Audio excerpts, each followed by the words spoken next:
becoming international? So I first started playing. I started off down at the Corner Sharks because they only had an adult team. So I was basically being water boy, doing all the different odd jobs. I just wanted to be part of something and be part of football. My dad was coaching down there, and I decided after a few years of doing that I really wanted to play. And then the only option I had at the time was to come and play for the Bristol Aztecs, the old Bristol Aztecs youth team, which obviously is now the BACL.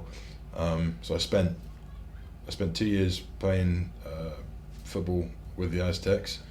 I had a connection basically with someone that came, a guy called Chase Baker, who spent 3 years with the Vikings. He played at Boise State. He came to this back when I was 13. If we're going back, kind of, it's not chronological. We're going back when I was 13, when I was helping out the Sharks. There was this guy called Chase Baker, and he happened to play at Boise State in the end. He came over on a rugby tour, and he was a junior in high school. And my dad was a coach with my rugby team at the time. This was before I was actually playing football, and he was asked to come and help coach Chase's tour team. And I was down there as well with my dad, kind of helping coaching those guys, because they just started playing rugby, so they were kind of trying to figure out how to do that. And I've been playing for a long time, so I was helping them out. I spent a lot of time with Chase, and Chase went back to America, obviously, and I didn't really hear much from him. We kind of lost contact. That was before social media had kind of a prevalence. And as I said before, I ended up playing football with the Aztecs when I was 16. My first year, ended up playing for Great Britain as well. Kind of figured out, I want to do this. I think long term, this is something I can kind of use as a tool. Obviously, I knew about NCAA football, and my dad got the ESPN package, I think, when I was about 15 or 16. When I first started playing for the Aztecs, and I saw Chase playing for Boise State. I was like, wow, I know that guy. So I ended up hitting Chase up, and I sent my film out to Chase of me playing for the Aztecs and a bit for Great Britain as well. And sent it out to him and said, can I get an eval from the coaches? And he said, yeah, the coaches liked it. They said you should come out to camp. They'd like to check you out. So I came out to camp, and they offered me a scholarship on the second day, I think. And I haven't looked back since, and I've been out there for 5 years now. So.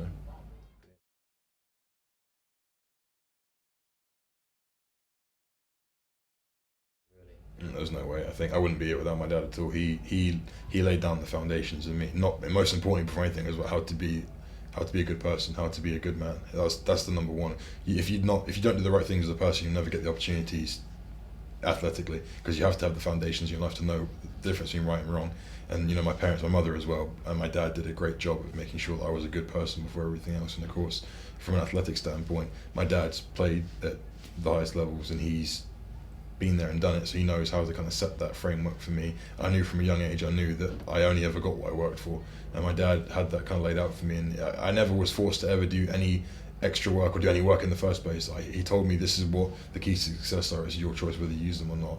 So yeah, I understood from my dad, this is the way you do things. You don't have to do them. If you do them, you're going to be a lot more lucky if you do these things, basically. So yeah, my dad definitely, he kind of said to me, in order to set yourself apart, you're going to have to be a good student, you have to be a good athlete as well, because if you want to get to the next level, they're not going to take a chance on you if you've got kind of question marks in those areas. So I was in the gym from a young age because my dad told me that's why I needed to be good, to be successful and go on to the level I wanted to. And he told me that I had to get good grades if I wanted to go on to the next level too, because obviously there's such a big emphasis in America on education as well as the athletic side of things as well. And he helped me for sure. Stronger than your dad now, or can he still outlift you? Interesting. My dad's he's 50. He's gonna kill me if I get this wrong. 64. He's 52 this year. He's still stronger than most guys. I think he'd probably admit now I'm probably stronger than he is now. But interesting. I don't think I'm stronger. I don't think at this point I'm as strong as he was when he was my age. He still was probably stronger. I know he squatted about 750 pounds, and I squat 600. So if that puts into perspective, I know my dad was probably more of an athlete than I am now. I was lucky enough to start from a younger age, so I have better foundations than he had at this point in his career when he was my age.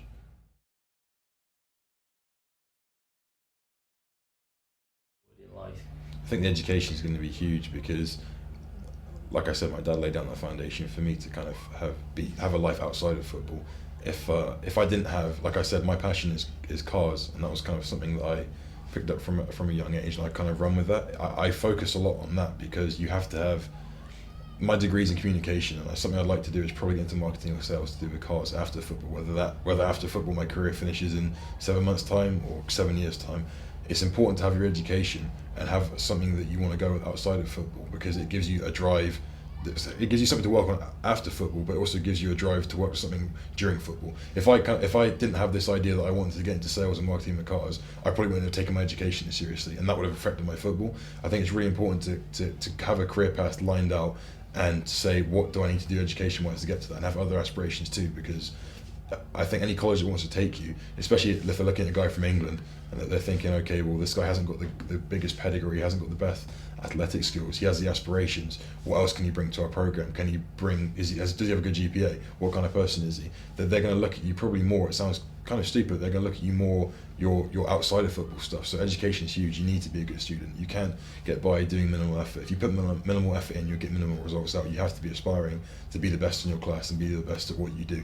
And if you don't reach being the best in your class, at least you've probably reached the best that you can, and you've reached your potential. That's the most important thing, is reaching your academic potential.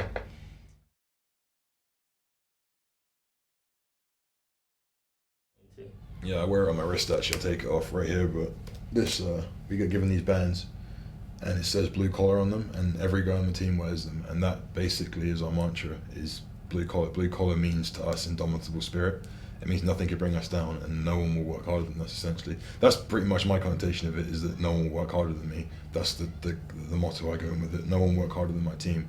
Every day, obviously, we work out often early in the mornings, and we kind of equate that to blue collar workers, guys that work in the mine, stuff like that. That's how we kind of try and separate ourselves. That's our culture. We talk about being blue collar, and that's something that will bring us through hard times. Because I'll look back and think, oh, remember that time we were running decks or we were out running sprints and it was tough, and we think blue collar, well, okay, if I could do that then, I could do that in a game situation. And even more importantly, I can do that in life. I know that after football, with this blue collar mentality that's been instilled in me, no matter what field I go into, I will not settle for giving minimal effort or being average, because I know I'm a blue collar guy.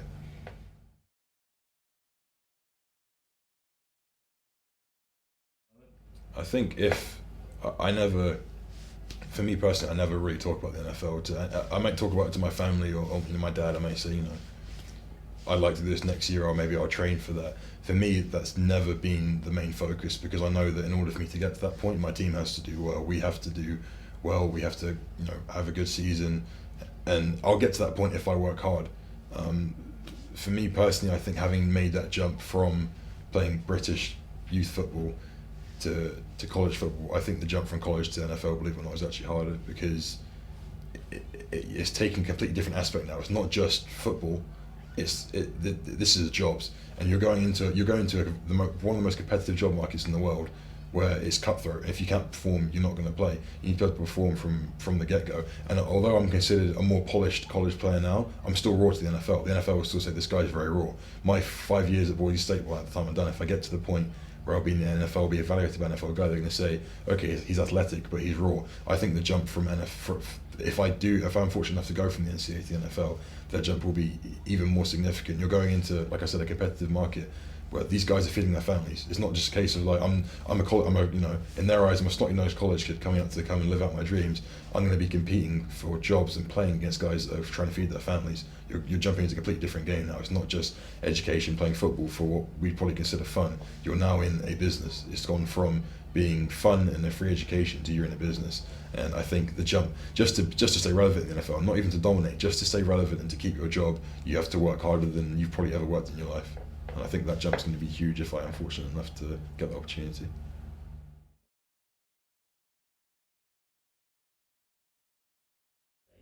I think probably the winning. It's not, we always talk about competing and winning, but when you actually kind of step back, I think it's two things. Firstly is the winning. You step back and you've gone through all that hard work of the week, all that off season, and you can celebrate with your friends, your teammates in the rooms, in the locker room. Sorry, that's the winning. You get the ring, stuff like that. It's kind of little mementos. You look back, and it's crazy. Like the rings I have, it's one little ring that I've won for a bowl game, but that one ring signifies a season of pain, injuries, sweat, sacrifices, stuff like that.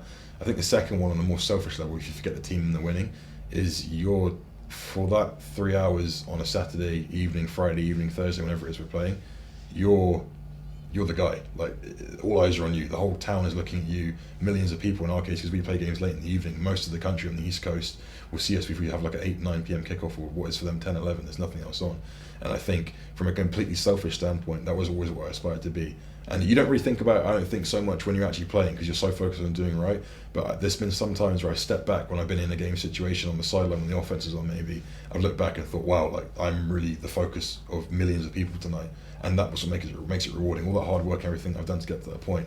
I think, I kind of deserve this. Like these guys, the whole world is watching me right now. And that's kind of a cool feeling.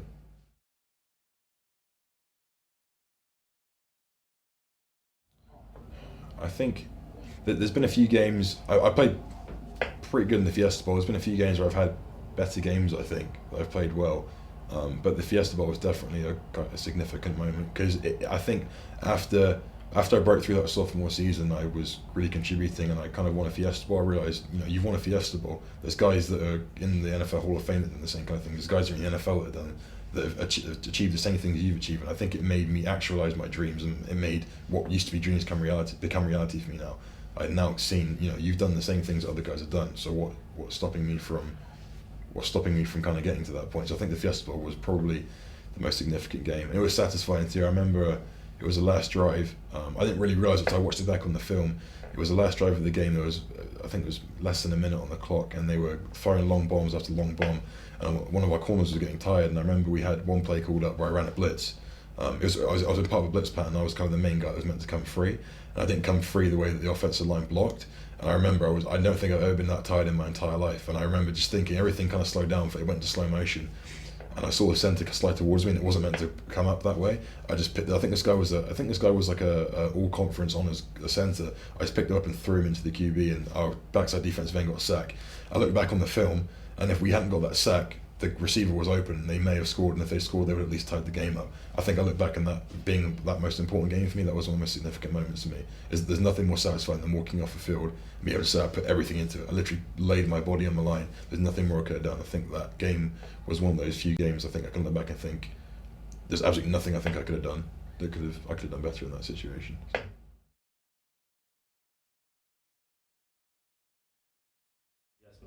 Biggest adjustment for me, I think, has been the culture, because people think, oh, it's America, they speak English, so it's the same. It's not even close. The culture is completely different. You have to learn to assimilate and not become American, but you have to learn to understand how they do things, their customary way of doing things. And I think the thing that's helped me a lot is there's quite a few English guys actually at Boise State. There's 2 tennis players who live 2 doors down from me, 2 of my closest friends, and two of my friends are Australian as well, playing the basketball team. And I think it's good to kind of find common ground, because the hardest part has been understanding that you are now foreign. It's kind of strange. Being called a foreigner is a really strange experience when you have never been considered foreign in your life. I think once you understand the culture and understand that although they speak English, it's not the same, once you can kind of figure out how to fit in, that's the easiest part. Because it took me a long time. The first couple of months, I was like, why does everyone do things differently? And I was like, well, actually, you're the one that's doing things differently, and you have to learn to fit in with them, because they're not going to fit in with you because it's America and that's their country. So I think culture-wise, you have to learn to fit in is my key kind of point.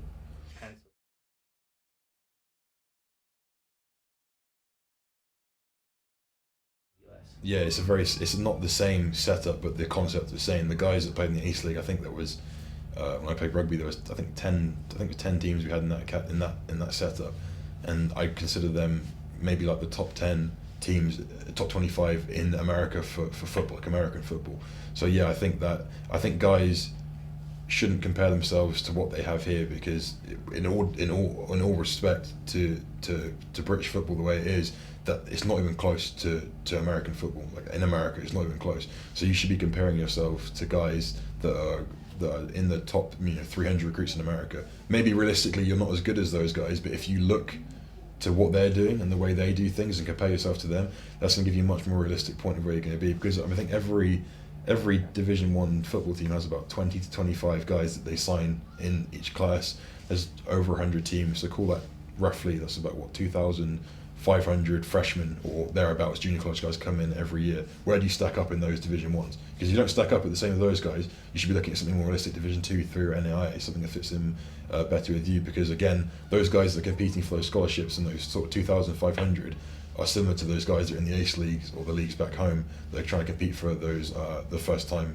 contracts with teams back there. So if you kind of look at them and think, how do I compare with these American guys? they're in those sort of 2,500 and those top ones. Where do you stack up? It gives you a better idea of where you should kind of aspire to go to. And maybe you don't stack up right now and you have higher potential, but you have to be realistic to yourself and understand that the standard, you may be the best player in your team here or in the top 2 or 3, and that's great. That's really good that you can be one of those players to your team, but that for you long term isn't necessarily going to make you compare well to the top couple of hundred in America. I remember my first coach at Boise State, my first D-line coach, when his first feedback on my film from Bristol, just the domestic league, he said, well, you look great and you're obviously an athlete, but I can't judge you very well because you're going against guys that wouldn't even really make junior varsity in high school back there. So that's obviously why I tell guys to kind of compare themselves to what's out there rather than what's here.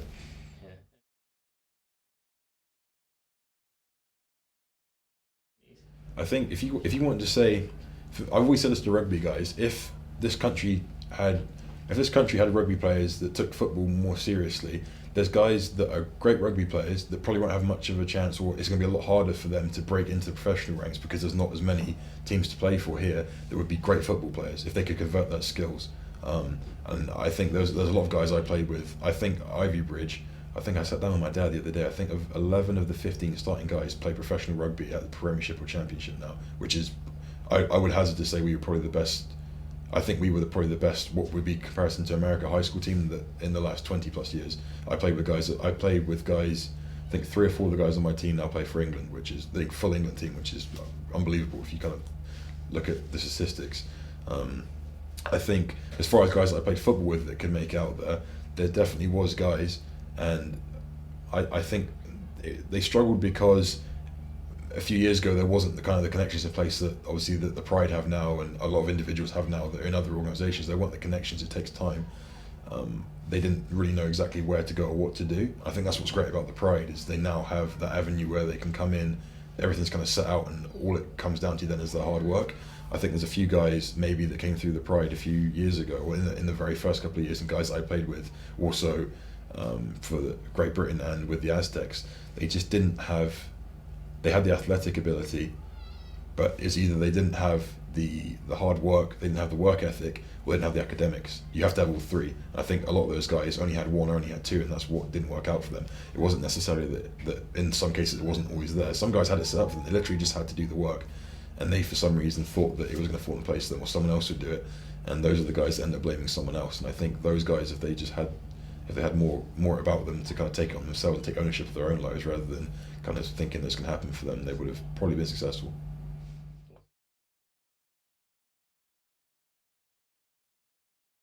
Yeah, I think the Pride's definitely, it stacks up well. I think Rocky Mountain are the state champions in Idaho, and the facilities here are as good as Rocky Mountain have. They have, obviously you guys have a full size 4G isn't field. You have a weight room, you have an indoor too.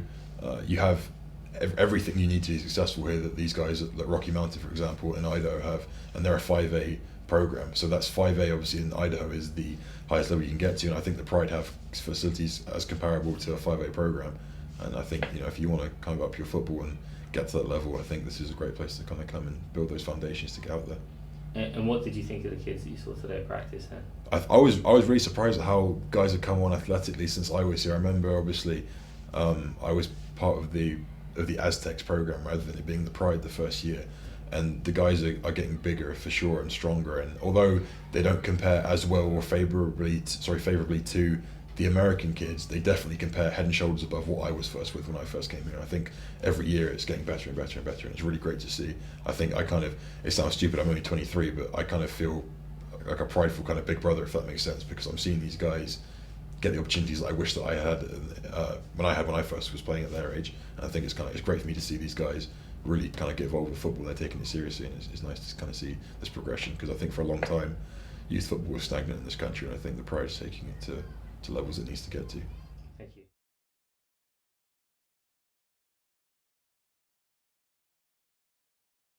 I think part of I knew going in that some of our best players on Great Britain were playing for the Pride, so I knew from the get-go. I think a lot of guys, it was a long time ago, but I'd imagine the feeling was kind of like, oh, we're just playing guys that are of a school, so they're probably lower level, we're Great Britain, And I remember saying to these guys that you do realise that some of our better players are on this team.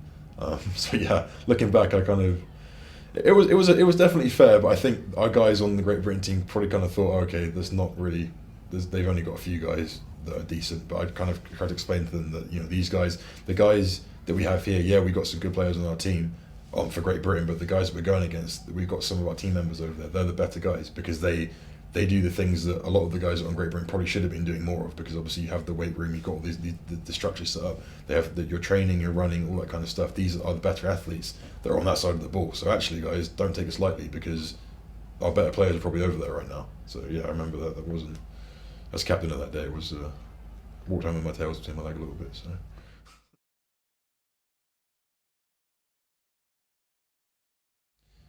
I think if I hadn't had the opportunity to go out and play in America, I think it sounds stupid, but to me, it was never an option to not do that. That was something that I didn't care what anyone told me, and no one could tell me. Even my dad at one point said, maybe you should look at playing like Division 2 or NAIA, or maybe go to Europe, because I'm not sure it's going to work out. And I knew there was no way. There was only one way for me. So I think I would have been playing here until I got to that opportunity, because there's literally no way in my mind at any age that I was not going to do that. But if we look at it from the flip side, if I hadn't had the opportunity, it's hard to say, because I feel like at the senior level out here, at least in England, wouldn't have been enough for me. I don't think. I feel like there's only 2 or 3 real contenders for me in this league. I follow it closely, even from 6,000 miles away. There's only really 2 or 3 contenders, and I wouldn't really want to play in a league where you're not playing the best teams week in, week out. So I definitely probably would have ended up going to somewhere in maybe Germany or Austria, where they have a much better setup. It's a lot more similar to the NFL. It's probably more similar to college, to be honest. But the fact you get paid, I probably would end up doing that. I maybe would have even played rugby. I think if I look at it from where I am now, if I want to come back and play here, I really don't know. That's only something I can say. I think if I didn't get the opportunity to play professional out in America or Canada or wherever, I'm sure in a couple of years' time from now I'll be thinking, I'm only 25, 26, I probably have a few more years left in me. I think for me it has to be worthwhile for me, because I've been through 5 years almost now of a college program, and it takes a lot of toll on your body, and it's a huge dedication. I know that there's no way if I came over here I'd be able to do it half. I'd have to do it fully the way before I have to train the same way I did. I think I'd be fairly compensated for it. So I think if I was going to do it, I'd probably have to play somewhere in Europe.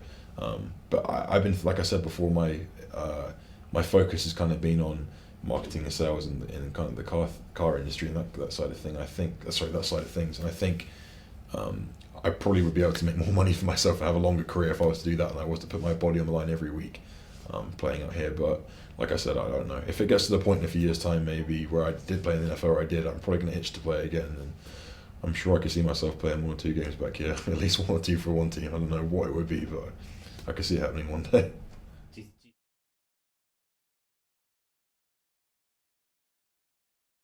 Dad? Yeah, I don't know if regret's the right word as such, because my dad was 28. I think my dad's 52 this year, like I said.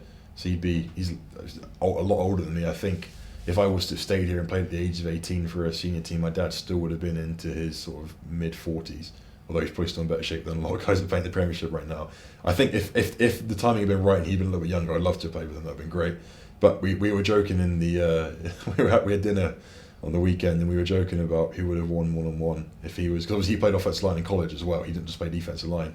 And I think if I could go against anyone in the world one-on-one, anyone living past present that played in the NFL, would be my dad, just so I could get bragging rights, because I don't think he'd beat me, but I'll never know. So. No.